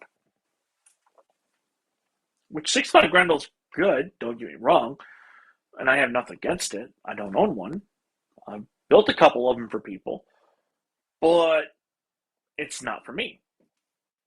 So, and I know Ryan shoots 6.5 Grendel, and his Grendels are really accurate. So, oh, and I want to give you guys a heads up. We're going to be having another scope company. We're getting one sent in from Ryan. He's going to send me out a scope. I'm not going to tell you guys what it is yet, but you guys will see it. I'll make it out, bring it out maybe on the next live stream or something the next week or two so you guys can see that. But you guys will get a full review of the Helix, second focal plane. I have a Hawk Optics, one of their Sidewinder series, and half mil reticle. It's not a bad scope. It's if you know how to use mental math really well, I think it would be a nice scope. The reason why I say it that way is there's no numbers to help you figure out what mill's what. You have to remember it in your head.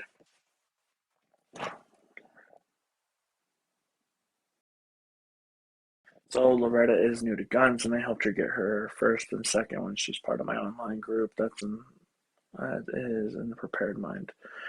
Okay, awesome.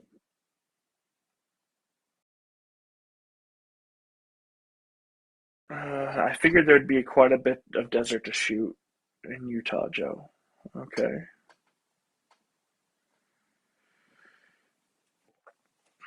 Actually, there's pretty good, decent amount of places you can shoot in Utah. I don't know that for sure. Maybe we'll have to get Logan on from Scissor Shooter sometime and bring him on. He's down in southern Utah.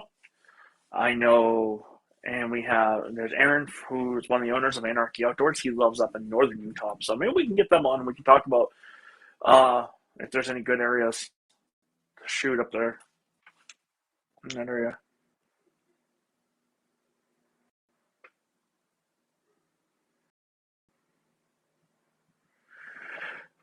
Well, that's up to you, Ryan. Definitely, dude. I know there is one comp in the WPS series I'd love to go to. I was told it was a really good, fun one. It is out in Cody, Wyoming, which is about a 4.5 hour drive from my house. We might make one of those this year. I don't know. We'll have to see what happens, but we'll definitely be doing NRL, guys, and you guys will be seeing. We'll probably do a live stream after hours of report on that. God, I can't talk today. Or we'll do one before and after. So, but yeah, I'm looking forward to the NRL Hunter, especially when they're opening up the new team match. So, like I said before, I'm going to be using the 110. I don't know what Ryan's using yet, but I'm going to be getting more acclimated with this rifle. And how you see it is how I'm going to shoot it. I'm not going to change it. I have no need to. I've got a really good bipod on there. I've got the Magpul bipod. And if you guys want a review on that Magpul bipod, let me know. I have been debating on it. I've watched some other reviews and really don't agree with some people out there. Because honestly, I don't think they have any like real world use on it. I think they just slapped it on their rifle and was like, "Oh, it wobbles." So, the music blinded by the light. Oh Jesus, Buzz, you cracked me up, man. Uh, picking up my Grendels. No, there's nothing wrong, Ryan. There's nothing wrong with the Grendels, man. I like your Grendels. I just think it when people are really sit there and compare the 6 ARC to the Grendel. I look at them as they're two different beasts. A lot of people don't think the 6 ARC is going to be around for a while, as long as the Grendel has been, and I'm kind of debate. Like I said, I'm in the debate on building an ARC. I really want one, but at the same time, I really like my 6 GTs and I like my bolt guns more. So I really haven't. I don't want to get into building another caliber right now, and I think I'm done hitting on some stuff. If I'm going to go into anything, it's going to be in a more Wildcats, like the Sherman cartridges or something like that. It leaves tomorrow. Okay. Thanks, Ryan. He must be working at the shop this morning, or today at home. Like I said, the 6 GT. I was not a big 6mm fan up until last year when I decided I'm like, went to back in 2020, went to my first Badlands Steel Challenge. Was completely told wrong what the competition was about. Fell in love with the style of competition. And I went back and I'm like, I got to be more competitive, and that's why I had the 6 GT. Went there with the 6 GT this year. Uh, More shooter error than it was rifle error at all. I had a sprained shoulder, sprained rotator cuff, and a sprained thumb, but I still wouldn't shot. So it's funny when you're getting people who know you and pull you aside and go, Derek, you're shooting like 1,000+ yard rifles, and I'm like, and you can hit those targets, and I'm getting shit because I'm missing targets at 600 yards with my rifle, and it's like when you got a sprained rotator cuff, it kind of hurts when you're holding that 18-pound rifle up. Secrets don't make friends in regards of scope comments. Okay, okay. So I will. Fine. Okay, Buzz. Okay. Sleeves are up. We're not going to make it a secret. So Ryan's sending me out a U.S. optics scope. I'm going to do a review on. Now Ryan's also going to do a review on this gun, but Ryan's going to do his review on a gas gun. I'm going to do mine on a bolt gun. Well, if you guys all know what bolt gun I'm going to use, my 308. So we're using it. It's on a compact style U.S. optics. I don't remember the model number per se right now, but I'm not spoiling the beans at Ryan. I don't have a ring shit. Oh, show. So, and these were two scopes that Ryan got in when we were down back in September, and I played around with them and I liked them. For the price on them, was for what they retail for. I think they're really good glass. They're really well built, and the only thing I don't, if I remember right, they don't have is a zero stop, but they got locking turrets. So it's kind of like a handoff. Now, I'm willing to take my helix off my 308, and put this on there and give it a try. I've never really shot with the US optics. I've never really had a chance to actually review one or play around with one. So thank you to Ryan for sending that out to the channel. I'm going to have it for a little while. I'll probably get it back to him before SHOT Show, and you guys will see a full review. We're going to do a live stream discussing the scopes and everything in regards of like what we both liked about it, what we both dislike. And and this is the great thing, there's going to be some things I like about it that he doesn't. There's going to be some things I don't like about it he does. Excuse me. So, and that's what I love about doing the live streams for you guys to see is not one person's opinion is gold. Any product can have an agreement to a disagreement with. There's not a lot of stuff I'm going to agree with on that a lot of people have done or haven't done.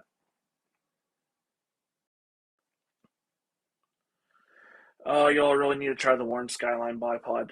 Buzz, I would love to, but I'm not going to invest in $300 on another bipod. You know, Warren, I had a chance to work with Warren, and they kind of screwed the pooch on me on that one.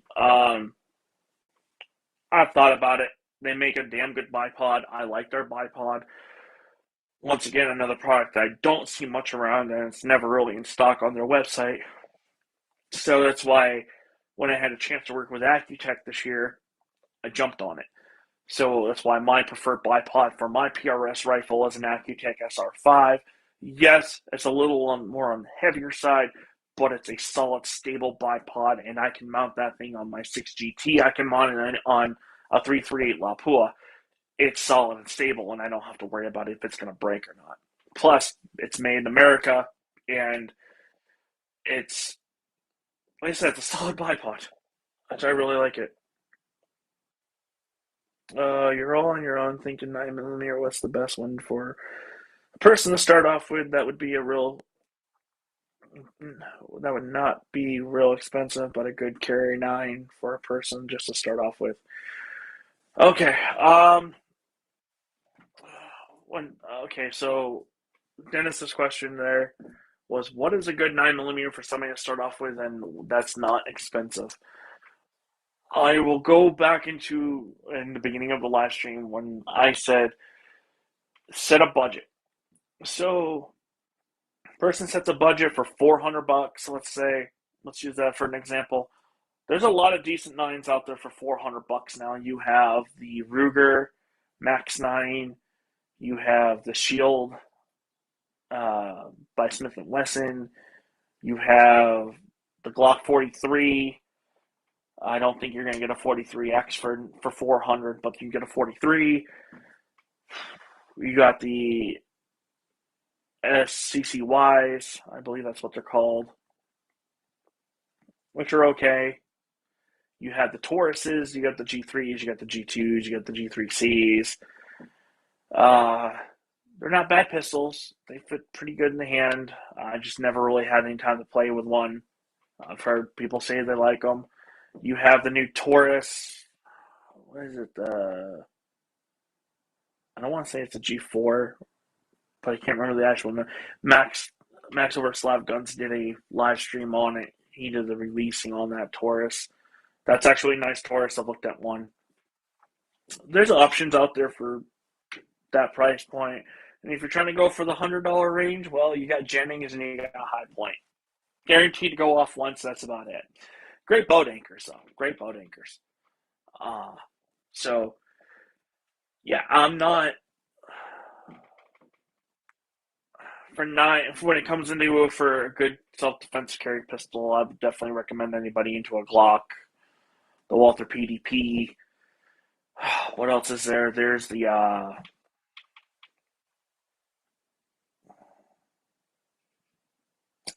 Springfield Hellcat.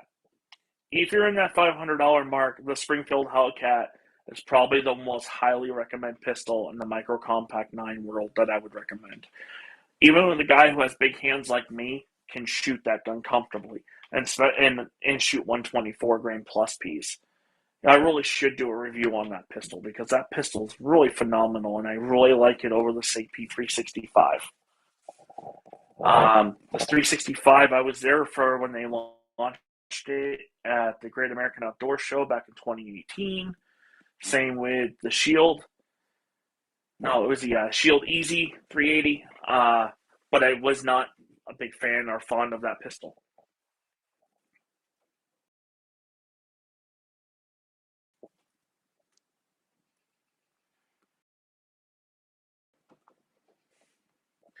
You know, I'm not going to knock anything that Taurus makes because Taurus has made a lot of good products in the last few years.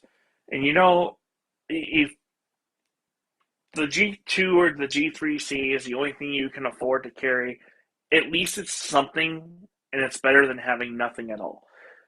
Just the simple fact of the matter, it's better to have one and not need it, and then need it and not have one. I I just have what I like and I what I trust and what I carry, and that's my Glocks. And I have nothing wrong with the Tauruses. I remember carrying back in the day when I did security, I carried an original Taurus Millennium PT 140 as a backup. So inside my outer carrier, it was there if I needed it, just in case I lost my primary pistol. Did I like it? No, but it was there. It was a hell of a lot more comfortable to shoot than the Walther PPK 380. I will tell you that much right now. Oh, I totally forgot about Canic. I should have brought Canic up. Canic actually makes a really nice pistol. They're EC9s. They're subcompact 9s for the $400 mark. Are so nice. I'm surprised I don't own one yet. Okay, Ryan says he likes the Smith& Wesson Easy 9s. I was shocked when Smith& Wesson came out with the Easy 380 before they did the 9. I was not a fan of the Easy 380 at all. I'm still not a fan of the Easy series myself, but that pistol has its market and its purpose for anybody who has a hard time with uh, grippage on the hands and pulling back the slide. That that pistol has its place, and there's nothing wrong with it. I personally, it's just not my choice of a pistol.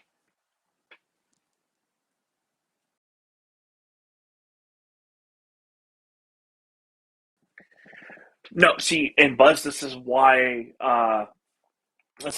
it's great to have multiple bipods. Here, let me grab my other one I have. So, uh, let's go back in the bipod discussion real quick. So, Buzz was saying that's the reason why he went with the Warren Skyline. He didn't like the way the Accutech worked, and that's fine. That's great. I do. I love the Accutech. I love how durable and rugged it is. Excuse me again. My backup bipod is a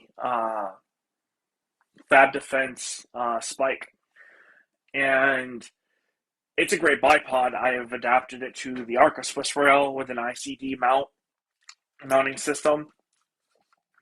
I put the extended legs on it. It's set up like an Atlas. It's got a quick pull-out adjustment system. The legs on it you can take off and make it do a 6x9 or a 7x11, which is really nice. It's really quick. The only thing I'm really kind of disappointed the Spike has not released yet for this is the actual Spike feet. I don't like the angled feet on this.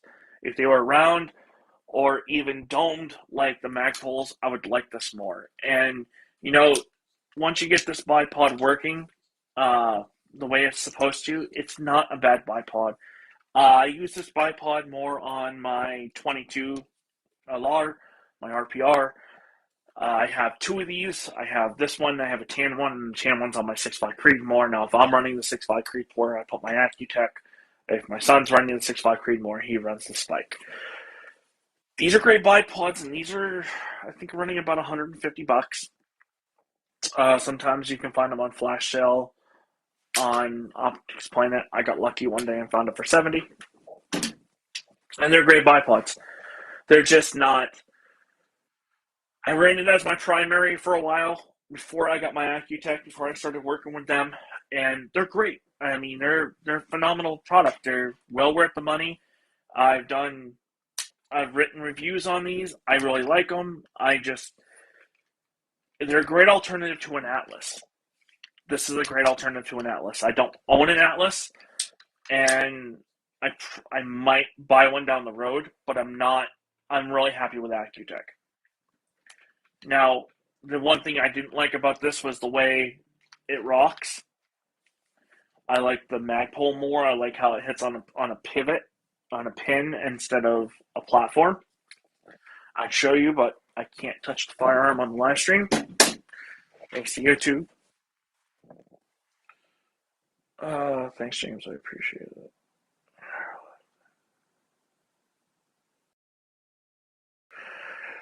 Yeah, the Ruger 1911s are nice. I'm not gonna lie, kind of jealous, but I'll have that one here soon down the road. Um, yeah, when it comes to equipment, everything is all about is what your personal choice is. That's why they make so many different brands of it. A lot of people don't like the Magpul because it has a wobble. Actually, no, it has a preload system. Does this have a preload system on it? No, it doesn't.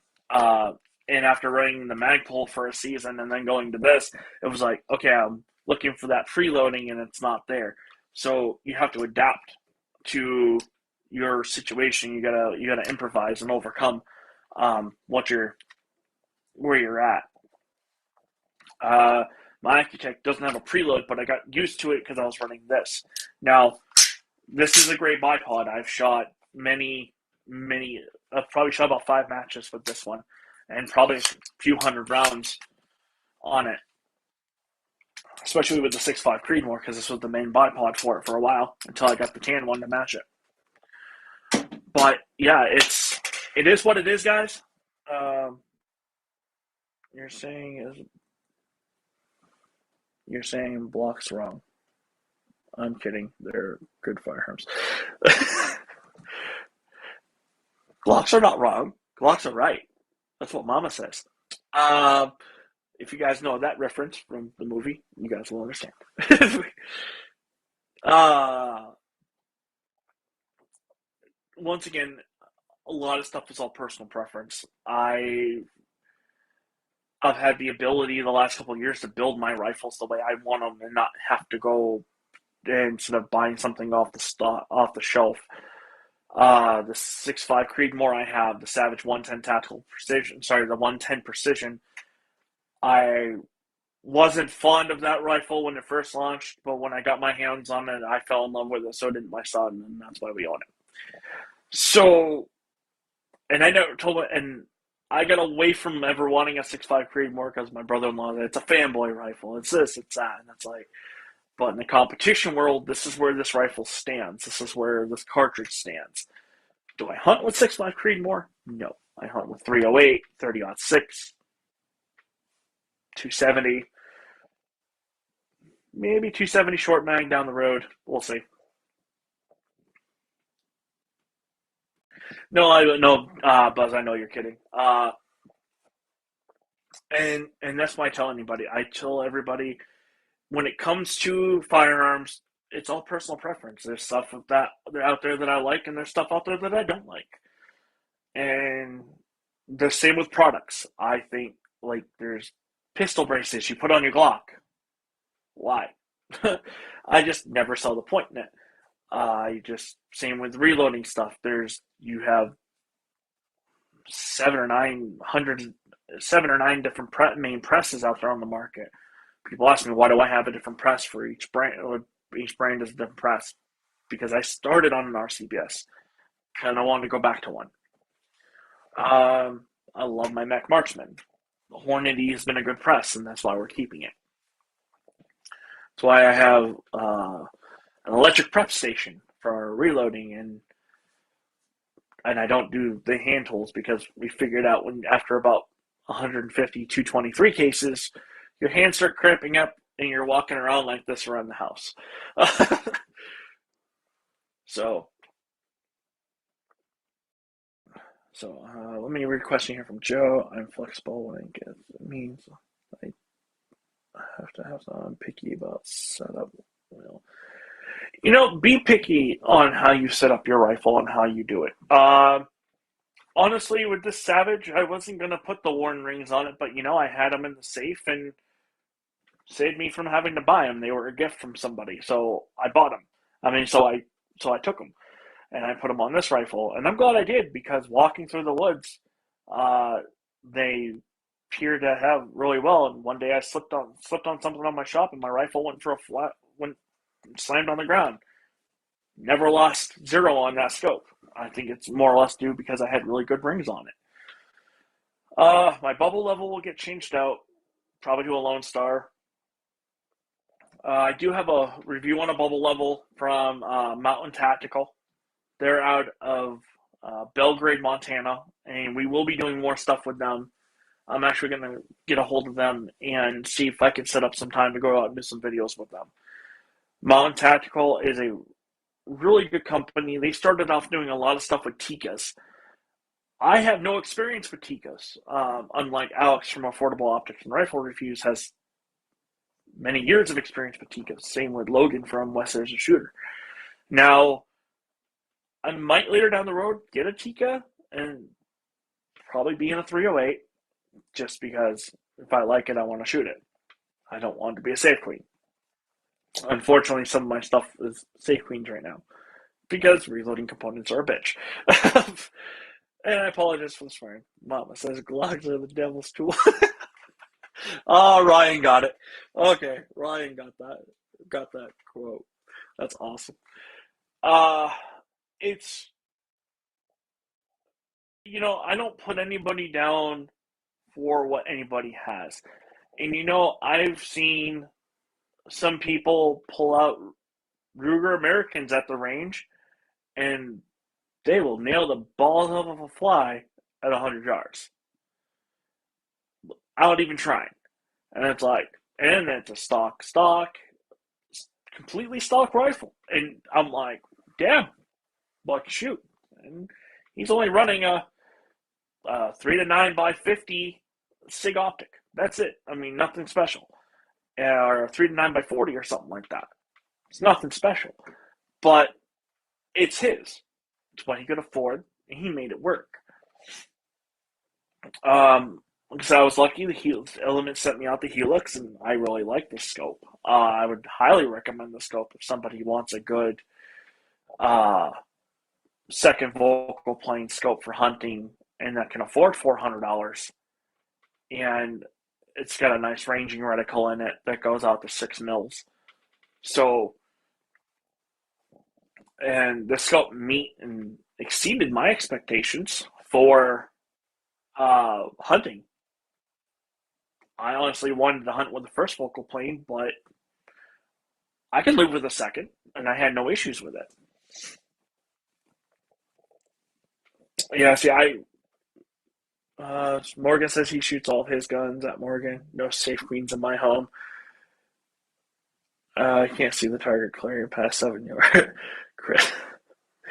There's some times where we just take everything out. It doesn't matter what we have for supplies, we just reload it and go shoot it. Especially the Ackley. Once that rifle was done, my wife was ecstatic and couldn't. I've never seen her so ecstatic for a rifle. And God, I think I loaded 30 rounds of brass because we had to fire form brass for it anyways. God, she went through every round that day. So every piece of that brass is fire formed. So much actually I had to go find more brass so I could shoot my Lapua. But it was worth it. Seeing the joy in her eyes when seeing her hit that steel at 500 yards on her zero, it was worth every second.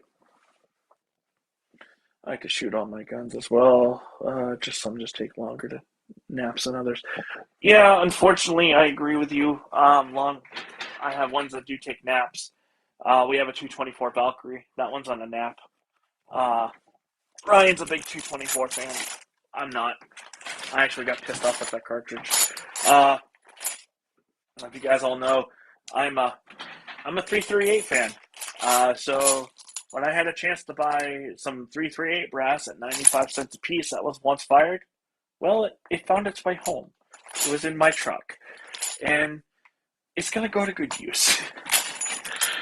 So it's just, that's how I shoot. I just find good deals whenever I can. Just like I got some 7mm brass now for something else we might do with someday. I have 2 Vortex 30 mil bubble levels, if anybody. Ryan, let me know what you want for the bubble level. I need a 30 millimeter. So I'll call you after the live stream.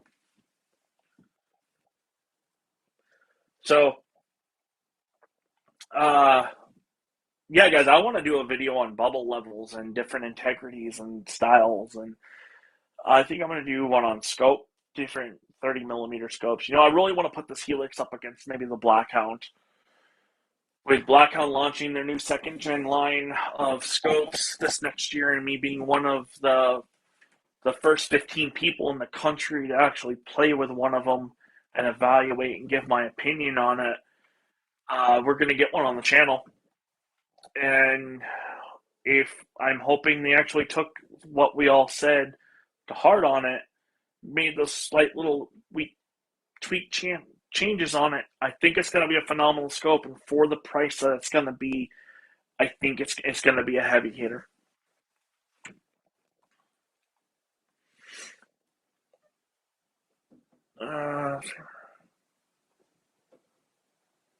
Okay, yeah, Ryan, put one of those aside for me. I'll put it on the 308. So, I mean, we're gonna and so that new scope from Blackhound, it's gonna be a heavy hitter. I want you guys to look into it when they launch them. I have two boxes up here, but I have the 624 by 50 Genesis and Mill, and that's what I shot competitions all in 2020 with. And it's a good scope. I've got the longest shot on range at 1,700 yards with one. I couldn't get it out any further, unfortunately, but we're going to take this next one out well past a mile. So I've had some good times here, guys, with this live stream, and I know you guys are, hopefully, you guys aren't bored with it. I love the discussions. I love chatting with you guys on the topics and everything. I'm actually kind of enjoy doing this in my shop instead of at my computer. I feel more at home out here. Oh yeah, that's right. My RCBS Charge Master light's on.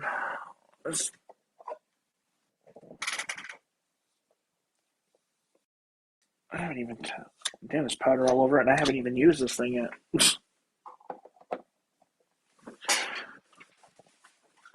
So, but yeah, if you guys want to see me do a review on these, I mean, these refurbished are still like $300 or $250, $300. These are going for about $250 right now with the Chargemaster lights. If you guys want to see a review on those, let me know. I'll gladly do one. I mean, this is what I do. I enjoy it. I don't have to be given a lot of things to do reviews on. Little things like this is what I enjoy doing.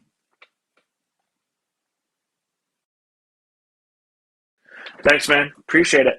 Now that I know that, I'm going to try to use these earbuds more when I'm at the range when talking to you guys. And I don't normally wear knitted hats, but at my new job I do, so I can wear my earbuds. So the earbuds that I'm wearing are the Apple AirPod Pro. My wife got me these for for a late birthday gift. She knew I really, really wanted a pair, and so she saved up and got them for me. And what's really cool is she actually got these initial with the channel initial on them. So they say NWG on them. And what's really nice if you're in the Apple ecosystem is I can use them on my iPad, my computer, or my Apple TV. So that was a really nice gift from her. They're a little expensive, but they're comfortable. The sound quality is actually really amazing on them. You wouldn't think so for such a small earbud, but they're nice. And that was a gift from my wife, a late birthday gift. But I'm glad that they're working on this, and that's good to know because I'm going to be wearing these at least I'm going to be wearing one when we do the live stream over in Vegas. So this is kind of like a test run of how we're going to be doing things because I don't use your normal camera like everybody else does on a laptop. I have an iPad and an iPhone, and then I have my Mac Mini in the house. So whenever I'm out in the shop, I use this and my phone or whatever. So I've thought about installing a system out here, but there's really no room for it, and I really don't see the need for it when I can just use what I have with that type of stuff. And I really don't have the room for it. my shop's only like a little 10 by 10 shed that I've built myself. So it's it's nice. It works. I've gotten a lot of good uh, builds out of here, and it's fun.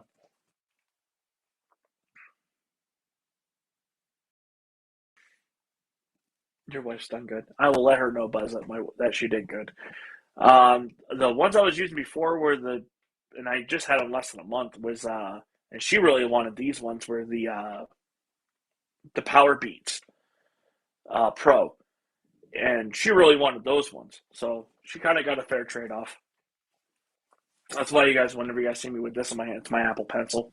Uh, because with this iPad, I just got the new case and everything, and I used to edit all my videos off of the iPad, and I'm actually thinking I'm going to do a video where for YouTubers to start off with, like, what do you actually need? What do you use? Or what can you actually use? And I know that kind of defeats and pushes it away from gun stuff, but the thing is, I didn't have a lot when I started my channel. I didn't have a computer. I had a MacBook that was already 8 years old, and I couldn't even edit video off it. Couldn't edit a 30-second 1080p video off it, which was sad. So I had a iPad Mini that my wife bought me a few years before, and then I upgraded to this, and this one's 2.5 years old, and it works phenomenal. So, anybody out there who wants to do like live streams and stuff like that, you don't need to have a lot of expensive equipment. I just went to doing everything on the computer. It was a little bit easier for me. But when I was at work at my old job, I would actually do all my video editing on this iPad, just in a different case. So you don't need a whole lot of stuff to do everything with, but it's nice to have it. I don't have $3,000-$4,000 cameras. I use my iPhone.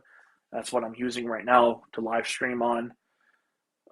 Link to the Wi-Fi in my house. All my benches. I mean, you don't need to have a real expensive, flashy shop to build something nice. You just need to have knowledge and time and space.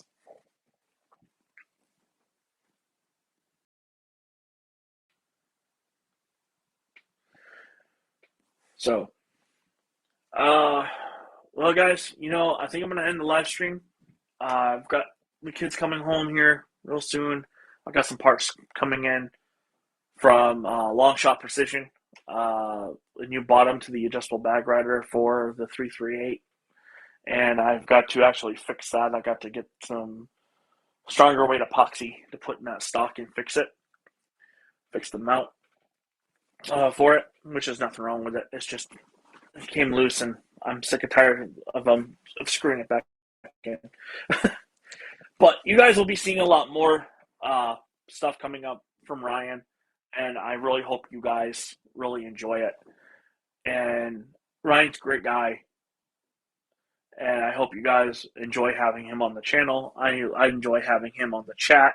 I enjoy uh, being able to meet everybody that I've met throughout doing my channel. Your regular everyday people to, the big time famous people I've met in the industry, and I've met some people that were real pricks that I wouldn't give the light of day to. After me following their channel for years and them just being the biggest douchebags in the world that I've met. So I look forward to doing more live streams, guys. We're definitely going to be doing one before Christmas. We're going to be doing one before SHOT Show. I will have Ryan probably come on. We're going to do one before SHOT Show, and probably Slav will come on, and maybe Alex. And we'll just do one big one, and then you'll see us at SHOT Show. And I will do a live stream at SHOT Show, probably around the corner from it, because people are holding guns and stuff. You can't see that shit on YouTube, which, a bunch of commies. So, and, I've been listening, but we do.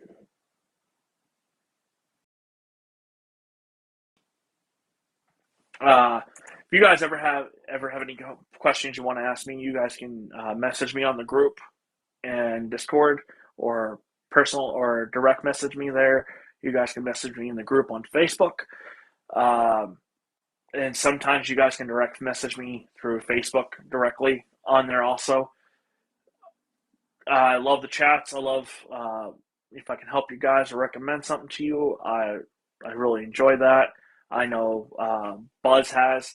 He's messaged me a few times. I know me and Ryan, we have discussions all the time about stuff. We've helped each other out with, especially with rifle builds that we have coming up. He's, like I said, he's doing 22 Creedmoor. I'm doing another 6 GT. So it's going to be interesting to see how that 22 Creedmoor is going to run next year compared to the GT, compared to the Creedmoor. And then we have our friend who shoots 6BR, so I'm going to be tracking his his development with that rifle also. But guys, I'm going to end this live stream. Thanks for coming on. Thanks for watching, guys. I appreciate it. And you know something that means a lot to me when you guys take time out of your day to watch and come in here and bring stuff on discussion and everything, and I really enjoy it. So you guys, thanks for watching, and I'll catch you guys on the next one. Peace.